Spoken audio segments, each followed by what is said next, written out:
that was exactly where you should be, what you should be doing, and it brought great fortune to you, or an opportunity. I think in Chinese the word for disaster is the same as opportunity.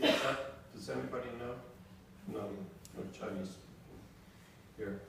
I've heard that. I don't know if it's true. And that's kind of what happened to me with this organization. Also, the last time I was here, I talked about synchronicity.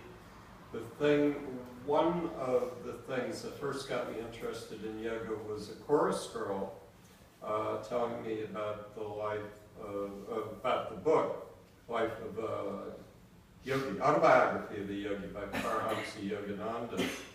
And that led to my curiosity about it, my interest in yoga.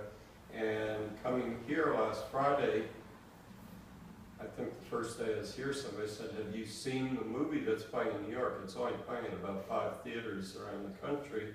It's called The Wake, The Life of Paramahansa Yogananda. Now, I haven't seen it yet, but I saw the preview on Rotten Tomatoes. It got tremendous reviews. I planned to see it today, but let me ask another question. How many people here know how to make God laugh? Nobody?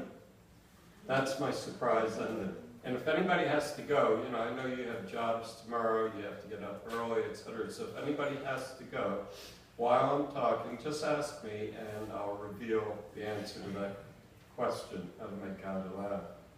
Sorry, can you repeat the question? I didn't get it. Sorry. The question is, do you know how to make God laugh? Laugh? Yes. Okay. Yeah.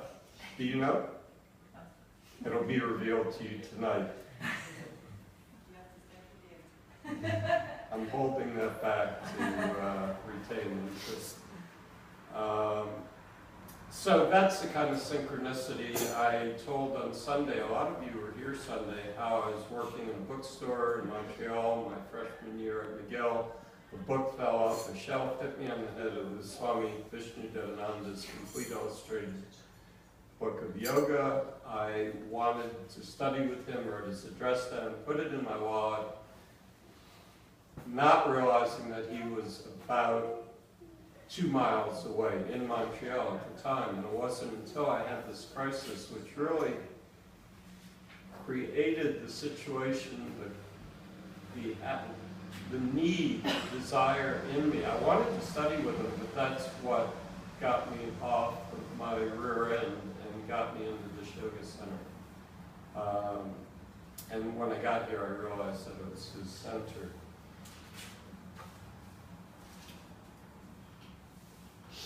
I mentioned the saying last time that when the student is ready, the teacher will come. Well, the opposite is ready. I think maybe when the teacher is ready, the student will come, and this was that kind of perfect situation where Swami Vishnu was planning his trip.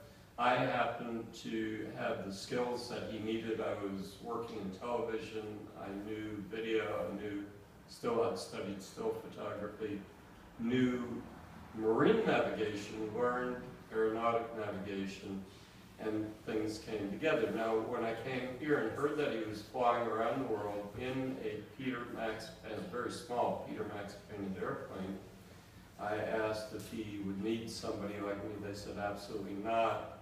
Not that there was anything wrong with me, but everybody else wanted to go.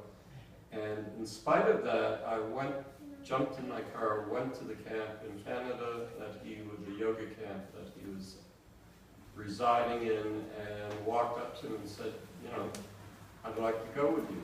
Can I? And that brings us to the subject of asking for what you want. I think most of us are trained in life to not ask for what you want. Children see a piece of cake and they want it, and they ask for it and they grab it, and they're told that's not polite, that's not nice, don't do that. Also, very often